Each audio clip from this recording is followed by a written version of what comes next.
अब जैसे आप गलतियां करते हो, चलो यहां तो हम रिहर्सल करा रहे हैं आपसे, कभी लो एंट्री कर देते हैं, सुधर जा भाई, फिर माफ कर दिया।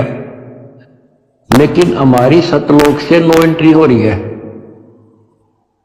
अब वहां ज्यादा तरस रहे हम, और वहां बिना ठिकाना नहीं, वहां बिना ठिकाना नहीं, वहां बिना सुख नहीं, वहां बिना हमने कोई उठता ही नहीं, हमारा घर नहीं। कि जैसे एक तोता होता है पक्षी, वो एक संभल के पेड़ को ये समझ कर आस ला कर बैठ जाता है, ये बड़ा होगा, इसका फल लगेंगे, खाऊंगा। 10-12 वर्ष में वो बड़ा होता है, उसका फल लगते हैं, उसमें फल इतने अच्छे लगते हैं जैसे आम होया करे, और वो पीले पीले भी होते हैं, पकते हैं तब। उनमें कपास भरी होती है, रुई, कॉटन, और तोता उसका चोंच मारता खाने के लिए, वह रुई मुंह में फंस जाती है, उसका झाड़ हो जाती जी का। तो बच्चों, परमात्मा कहते हैं कि संसार और ये तेरा परिवार और ये तेरा शरीर, अंत समय में तुझे इस तरह धोखा लगेगा जिसने तू सब कुछ मान बैठा है कि उतना सुख देगा। बुढ़ापे में शरीर में सुख हो ही नहीं सकता, कभी आंखें दिखना बंद होगा, कभी गोडे दुख, कभी शर्म में दर्द, कभी दांत निकल गए, चलना जाना बैठा। अगर पहले से मालिक की भक्ति शुरू कर दे तो ये शरीर भी ठीक रहेगा, रोग कष्ट से भी जीव बचा रहेगा। अब क्या बताते हैं, गिर सुए संबल से या ऐसी नरिया दे, बिना भक्ति वाले को जम किंकर तुझ ले जाएंगे मुख में दे कर खे। ग्रिप आदि समय चेत्या नहीं, अंत समय अधिकार, मध्य समय माया रत्ता, पकड़ लिया गवारे। के आदि समय बचपन में तो चेता नहीं, ज्ञान नहीं होता, जवानी में माया जोड़न तो फुर्सत नहीं, डटा नहीं डटे, टाइम नहीं, फुर्सत नहीं, फिर देखूंगा। और बुढ़ापे में बैठे माला लेके ये कला तोड़ेगा, नाम नहीं, कोई भक्ति नहीं, कोई गुरु नहीं। गरीब आदि समय चेता नहीं, अंत समय अधिकारी, मध्य समय माया रता, पकड़ लिया गंवारे। पकड़ा गया काल के यम के दूत तो आ गया हाथ में। अंत समय बीते घनी, तन मन दरे नधीर, उस साईं को याद कर जिन्यो दिया शरीर। जब मरेगा ना बिना भक्ति का आदमी, व्यक्ति, प्राणी, स्त्री, पुरुष, ऐसी दुर्गति होगी, यम के दूध दिखाई देंगे, जुबान बंद कर देंगे, टट्टी पेशाब निकल जाएगी, इतना पीड़ा होगी, रो नहीं सकता, बोल नहीं सकता, पर तड़पता है अंदर अंदर, बोलना चाहता है, कष्ट बताना चाहता है, जुबान खुलती नहीं। उस साईं को याद करे जिन्होंने दिया शरीर। गरीब यह माटी का मैल है, जासू कैसा ने, जैसा ही मिल जाते है तो नारायण दे। किस मिट्टी के शरीर पर क्यों आसक्त हुआ बैठे 5 तत्व का पुतला, ये मरने के बाद फूक दिया जाएगा और 2 किलो इसकी मिट्टी राख अस्थियां होंगी। यदि इस मिट्टी से परमात्मा प्राप्ति हो जाती है तो तेरे लिए यह भगवान स्वरूप शरीर है। गरीब यह माटी का मैल है, जासू कैसा ने, जैसा ही मिल जाते है तो नारायण दे। गरीब यह माटी का मैल है, खाक मिलेगा धूर, साईं के जाने बिना गद्दा कुत्ता सूर। कि ये माटी का मैल है, इसकी राख होगी अंदर। परमात्मा को जाना नहीं, हु इज गॉड, वैसे अंधभक्ति का कोई फायदा नहीं। पहले पहचान करो हु इज गॉड, उसके बाद पूरे गुरु से भक्ति लेकर कुर्बान हो जाओ, तब इसका लाभ है। तो सबसे पहले हमने भगवान की पहचान करनी होगी। वो पहचान आपको करा दी गई है। गिरवी है माटी का मैल है, छार में लक्षण माही, चार सकस कांद धरे, मरगट में ले जाही। गिरिव अग्नि जला तन फूकिए, होगा हाहाकार, चेत सके तो चेतिए, सतगुरु कहे पुकार। बच्चों, कबीर साहब कहते हैं जब संसार में छोड़ के एकला जा गया स्त्री पुरुष, जिस परिवार में जिस संपत्ति के चिपका बैठा है और भगवान भक्ति का टाइम नहीं। अभी आपको कथा सुनाई, शुरुआत में उदाहरण दिया था। अब केले के चाट ले 5 लाख ले, कुत्ते बन के धक्के खा रही। इन सारी बातों का एक कर रिजल्ट है, काम करो, भक्ति करो, पूरे परिवार को मार्ग पर रखो। जब तक यहां रहोगे ऐसे रक्षा करेगा कबीर परमात्मा आपकी, जैसे महाभारत के युद्ध में टटीरी के अंडों की रक्षा की थी। वहां तक अकेली टटीरी परमात्मा सर्ज करे थी, उसी की भक्ति से बचा दिए। और यहाँ तो बालक वीर, आप वीर, बच्चे वीर, माँ वीर, बाप भी सारे भक्ति करा। तो यहाँ तो परमात्मा कति ऊपर तो छत्र रखेगा आपको। लेकिन इसका ये अर्थ कभी ना लगाना कि हम सुखी हैं, हमें कोई दिक्कत नहीं होगी। भक्ति नहीं करोगे तो दिक्कत आओगी, फिर भगवान का हाथ उठ जाएगा। ये कोई बात थोड़ी है। वो सुरक्षा इसलिए देगा ताकि आपको भक्ति करने का अवसर मिले, आपको हौसला मिले, आपकी हिम्मत बढ़ी रहे। परमात्मा कहते हैं कबीर साहब के हिड़की दे दे रोएगी सुरता, जब तू चलेगी अकेली। इस सारे संसार ने छोड़ कर जब चलेगी ना आत्मा, टक्कर मार कर होती है, पछाड़ खा जाती है। हाय मेरी संपत्ति, हाय मेरे बच्चे, हाय मेरा परिवार। यम के दूत उसकी बाह मरोड़ के और 2 मारा दूत उसके परिवार वाला। भक्ति क्यों ना करी, जो कर्ण का काम था करा नहीं निकम्मी आत्मा। चल परिवार चाहिए तो धर्मराज के दरबार में देखते कहां मिलता तुझे। कुतिया बना दी, कुत्ता बना दिया। वहां परिवार, उन बच्चों में ऐसा है वो जो आपका इनमें हो रहा है। ये तुम्हारी समझ तो बाहर की बातें हैं। आंख खोल लो, रखो मोह ममता, कोई बड़ी बात नहीं, बस की बात नहीं। लेकिन इन बातों याद रखो, अंत समय में यह ममता कति खत्म हो जाएगी। अंत समय में ये सारा कुछ आपके ज्ञान से याद रहेगा। जब चलन की तैयारी होगी, आपकी आत्मा इस ज्ञान के आधार से कति एक तरफ हो जाएगी, और नहीं तो इनमें उलझे रह जाओगे। फिर भक्ति कर ली, आस्था ही उलझे रहे, तो फिर दोबारा जन्म होगा। जा आशा ता वासा हुई, मन कर्म वचन सुमरियो सोई। तो इस ज्ञान से आपको भक्ति करते रहो। लास्ट में ये बात अड़का खड़ी हो जाएंगी कि यूं तो एक दिन छूटना ही था, रोज सुना करते, और भगवान में सुरती लाओ। ऑटोमेटिक भक्ति की शक्ति भी साथ काम करेगी। अकेला ज्ञान नहीं रुक क्या करता, जब तक भक्ति साथ नहीं देगी, वह शक्ति साथ रहेगी आपका। तो बच्चों, इस ज्ञान से आपको ये सहारा मिलेगा इस आत्मा को, और इसमें कैसे हमने जीवन जीना है। रहना बच्चा में है, हमारे हैं, लेकिन चलते समय ये हो जाना चाहिए यहां से तो एक दिन जाना ही था। और परमात्मा की दया हो रही है, सारे बच्चे भक्ति कर रहे हैं, इनको भी वही आएंगे ये भी। तो आगे चल के हम अपनी आगे तैयारी करते हैं।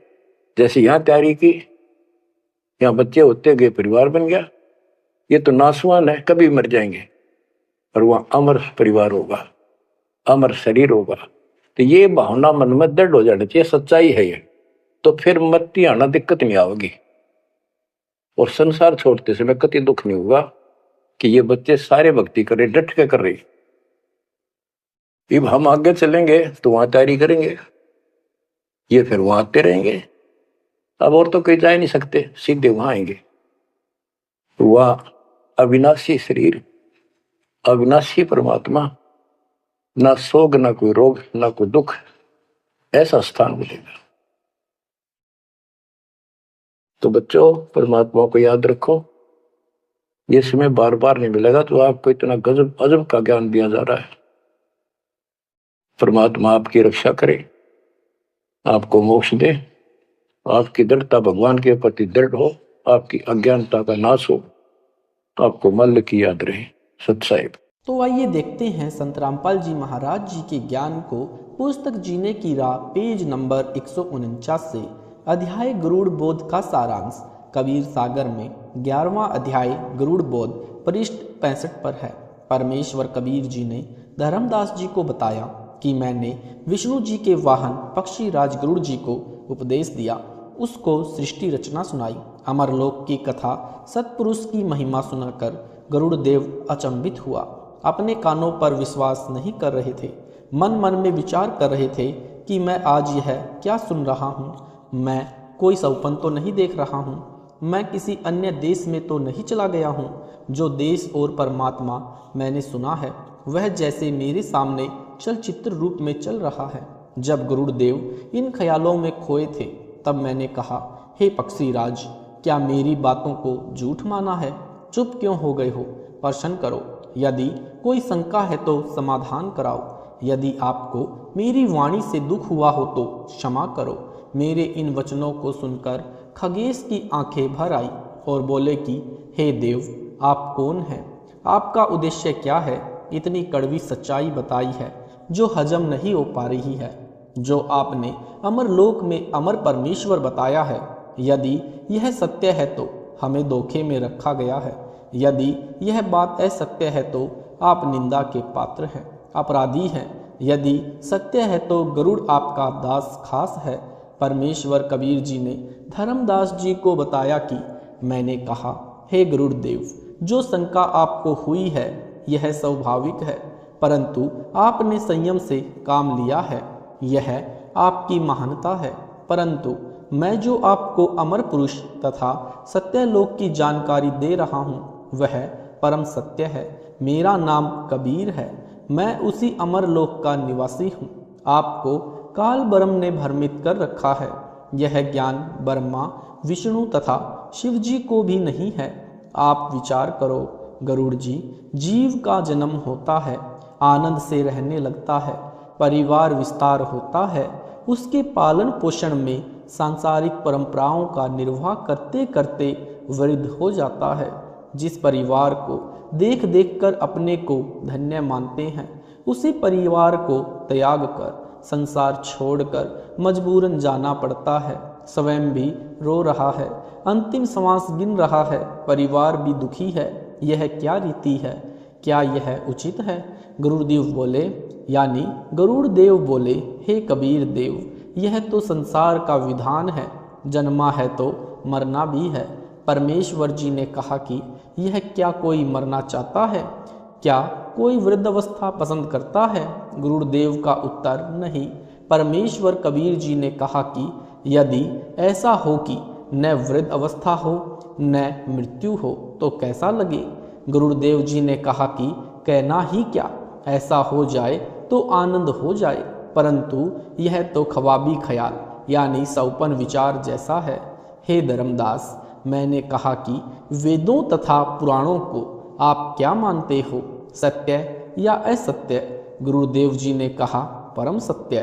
देवी पुराण के तीसरे स्कंद में स्वयं विष्णु जी ने कहा कि हे माता, तुम शुद्ध स्वरूपा हो, यह सारा संसार तुमसे ही उद्भाषित हो रहा है।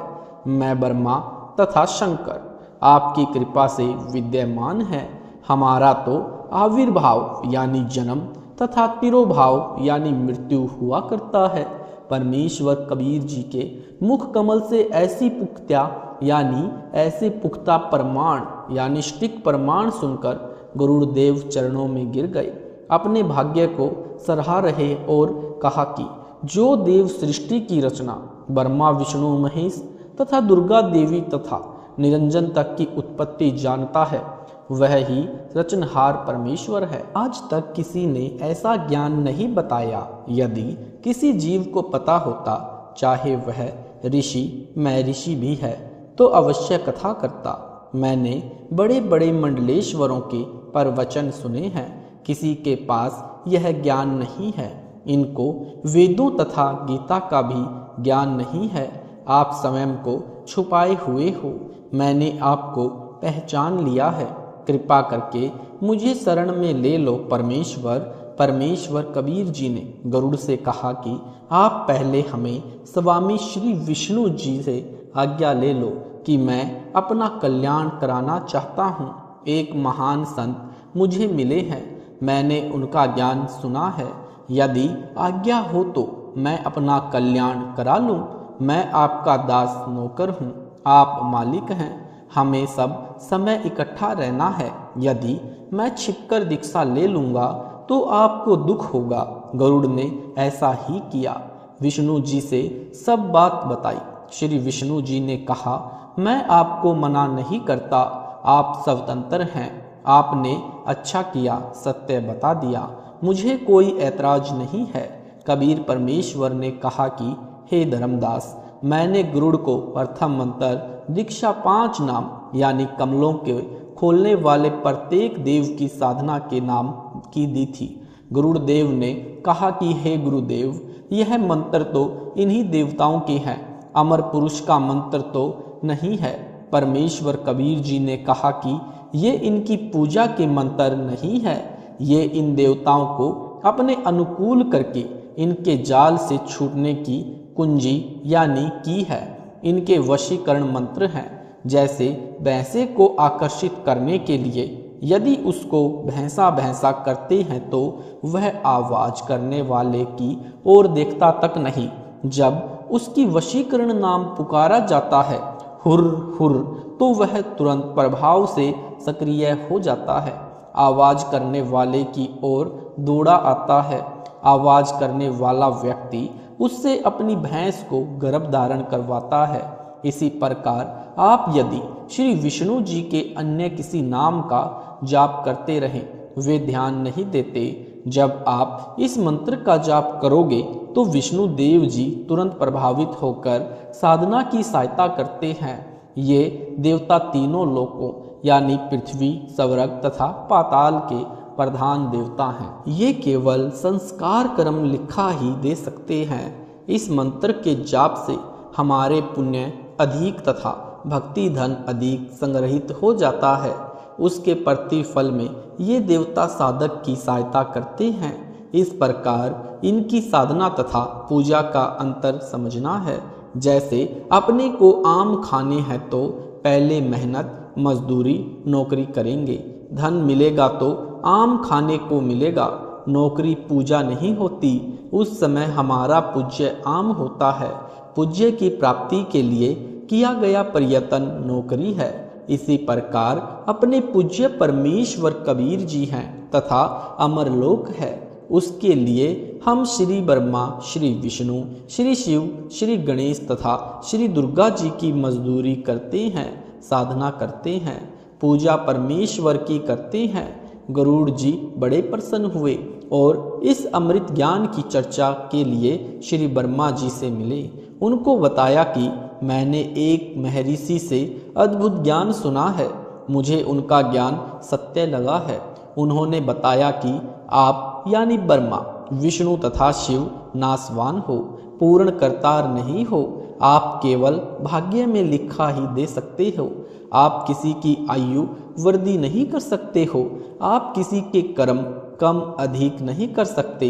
पूर्ण परमात्मा अन्य है, अमर लोक में रहता है। वह पाप कर्म काट देता है, वह मृत्यु को टाल देता है, आयु वृद्धि कर देता है। प्रमाण भी वेदों में बताया है। ऋग्वेद मंडल 10 सूक्त 161 मंत्र 2 में कहा है कि रोगी का रोग बढ़ गया है, वह मृत्यु को प्राप्त हो गया है। वो भी मैं यानी कबीर देव उस भक्त को मृत्यु देवता से छुड़वा लाऊं, उसको नवजीवन प्रदान कर देता हूँ, उसको पूर्ण आयु जीने के लिए देता हूँ। ऋग्वेद मंडल 10 सूक्त 161 मंत्र 5 में कहा है कि हे पुनर्जन्म प्राप्त प्राणी, तू मेरी भक्ति करते रहना। यदि तेरी आंखें भी समाप्त हो जाएंगी तो तेरी आंखें स्वस्थ कर दूंगा, तेरे को मिलूंगा भी, यानी मैं तेरे को प्राप्त भी होऊंगा। वर्मा जी को वेद मंत्र कंठस्थ है, तुरंत समझ गए, परंतु संसार में लोक वेद के आधार से वर्मा जी अपने आप को प्रजापिता यानी सबकी उत्पत्ति कर्ता मान रहे थे। वेदों को कंठस्थ यानी याद कर लेना भिन्न बात है, वेद मंत्रों को समझना विशेष ज्ञान है। मान बढ़ाई वश होकर वर्मा जी ने कहा कि वेदों का ज्ञान मेरे अतिरिक्त विषयों में किसी को नहीं है। आपने इन मंत्रों का अर्थ गलत लगाया है। कबीर परमेश्वर जी ने ऐसे व्यक्तियों के विषय में कहा है कि कबीर जानबूझ साची तजे, करे झूठ से नेह, ताकि संगत हे प्रभु सवपन में भी ना दे। शब्दार्थ, कबीर परमेश्वर जी ने कहा है कि जो व्यक्ति प्रमाण आंखों देख कर भी झूठ को ही आधार मानता है, उस व्यक्ति से तो परमात्मा सवपन में भी ना मिलाना। वह इतना दुष्ट है, उससे ज्ञान चर्चा करना व्यर्थ है। वर्मा जी गरुड़ के वचन सुनकर अति क्रोधित हुए और कहा कि तेरी पक्षी वाली बुद्धि है, तेरे को कोई कुछ कह दे उसी की बातों पर विश्वास कर लेता है, तेरे को अपनी अक्कल नहीं है। वर्मा जी ने उसी समय विष्णु, महेश, इंद्र तथा सब देवताओं व ऋषियों को बुला लिया। सभा लग गई। वर्मा जी ने उनको बुलाने का कारण बताया कि गरुड़ आज नई बात कर रहा है कि ब्रह्मा, विष्णु, महेश नासवान है, पूर्ण परमात्मा कोई अन्य है, वह अमर लोक में रहता है, तुम करता नहीं हो। यह बात सुनकर श्री विष्णु जी तथा श्री शिव जी बहुत क्रोधित हुए और गरुड़ को ब्रह्मा वाले उल्हाने यानी दोष निकालकर बुला भला यानी बुरा भला कहने लगे। कहे फिर सबने मिलकर निर्णय लिया कि माता यानी दुर्गा जी से सत्य जानते हैं। सब मिलकर माता के पास गए। यही प्रश्न पूछा कि क्या हमारे यानी ब्रह्मा, विष्णु तथा शिव से अन्य कोई पूर्ण प्रभु है? क्या हम नासवान हैं? माता ने दो टूक जवाब दिया कि तुमको यह गलतफहमी यानी भ्रम कब से हो गया कि तुम अविनाशी तथा जगत के कर्ता हो। यदि ऐसा है तो तुम मेरे भी कर्ता यानी बाप हुए, जबकि तुम्हारा जन्म मेरी कोख से हुआ है। वास्तव में परमेश्वर अन्य है, वही अविनाशी है, वही सबका कर्ता है। यह बात सुनकर सभा भंग हो गई। सब चले गए, परंतु ब्रह्मा, विष्णु, शिव जी के गले में यह सत्य नहीं उतर पा रहा था। उन्होंने गरुड़ को बुलाया। गरुड़ ने आकर प्रणाम किया, आदेश पाकर बैठ गया। तीनों देवताओं ने कहा, हे पक्षीराज, आपको कैसे विश्वास हो कि हम जगत के कर्ता हैं? आप जो चाहो परीक्षा करो। गरुड़ जी उठकर उड़कर मेरे पास यानी कबीर जी के पास आए तथा सब वृतांत बताया। तब मैंने कहा कि बंग देश यानी वर्तमान में बांग्लादेश में एक ब्राह्मण का 12 वर्षीय बालक है। उसकी आयु समाप्त होने वाली है। वह कुछ दिन का मेहमान है। मैंने उस बालक को शरण में लेने के लिए ब्रह्मा, विष्णु, शिव की स्थिति बताई जो गरुड़ तेरे को बताई है। उस बालक ने बहुत विवाद किया और मेरे ज्ञान को नहीं माना। तब मैंने उस बालक से कहा कि तेरी आयु 3 दिन शेष है। यदि तेरे ब्रह्मा, विष्णु, शिव समर्थ हैं तो अपनी रक्षा कराओ। मैं इतना कहकर अंतर्ध्यान हो गया। बालक बेचैन है। उस बालक को लेकर देवताओं के पास जाओ। उनसे कुछ बनना चाहिए यानी उनसे कुछ बनना नहीं है। फिर आप मेरे से ध्यान से बातें करना। मैं तेरे को आगे क्या करना है वह बताऊंगा। गरुड़ जी उस बालक को लेकर ब्रह्मा, विष्णु, शिव के पास गए। गरुड़ ने बालक को समझाया कि आप उन देवताओं से कहना कि हम आपके भक्त हैं। मेरे दादा परदादा पिता और मैंने सदा आपकी पूजा की है। मेरे जीवन के 2 दिन शेष है। अभी मेरी आयु ही क्या है, कृपा मेरी आयु वृद्धि कर दे। बच्चे ने यही विनय की तो तीनों ने कोशिश की परंतु व्यर्थ। फिर विचार किया कि धर्मराज न्यायाधीश के पास चलते हैं। सबका हिसाब यानी अकाउंट उसी के पास है, उससे वृद्धि करा देते हैं। यह विचार करके सबके सब धर्मराज के पास गए। उनसे तीनों देवताओं ने कहा कि पहले तो यह बताओ कि इस ब्राह्मण बच्चे की कितनी आयु है। धर्मराज ने डायरी देखकर बताया कि कल इसकी मृत्यु हो जाएगी। तीनों देवताओं ने कहा कि आप इस बच्चे की आयु वृद्धि कर दो। धर्मराज ने कहा यह असंभव है। तीनों ने कहा कि हम आपके पास बार बार नहीं आते, आज इज्जत बेइज्जती का प्रश्न है, हमारे आए हुओं की इज्जत तो रख लो। धर्मराज ने कहा कि एक पल भी न बढ़ाई जा सकती है न घटाई जा सकती है। यदि आप अपनी आयु इसको दे तो वृद्धि कर सकता हूँ। यह सुनते ही सबकी हवा निकल गई। उस समय कहने लगे कि यह तो परमेश्वर ही कर सकता है। वहां से तुरंत चल पड़े और गरुड़ से कहा कि कोई और समर्थ शक्ति है तो तुम इसकी आयु बढ़वा कर दिखा दो।